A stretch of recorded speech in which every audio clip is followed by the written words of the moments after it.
तर जय भीम सगळ्यांना. 8 दिवसापूर्वी वैष्णवीताईचा घडलेला प्रकार तर तुम्ही बघितलाच असेल. आताच मी एक बातमी ऐकली, त्यामध्ये ते वकील साहेब असं म्हणताय की ती ताई चरित्रहीन होती. का बरं? ती ताई जर चरित्रहीन असती ना तर तिने कोणासोबत तरी पळून गेली असती.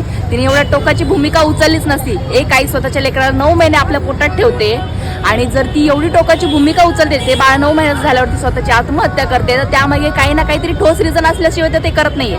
तुम्ही म्हणताय की तिची चॅटिंग सापडली त्याच्यामुळे ती मारहाण झाली, तिचं दुसऱ्यासोबत काहीतरी अफेअर होतं. का बरं? मग दुसऱ्यासोबत अफेअर होतं तर घरात येऊन दुसरा पुरुष तिला मारू शकतो का? का बरं? महिलांनी न्याय मागितल्यावर त्यांच्या चरित्रावर शिंतोडे उडवलं जाता. अरे पैशासाठी इतके पण झुकू नका. डॉक्टर बाबासाहेब आंबेडकरांनी तुमच्या हातात कायदा दिलेला आहे, तुम्हाला त्या कायद्याचा वापर छान प्रकारे करावा लागेल.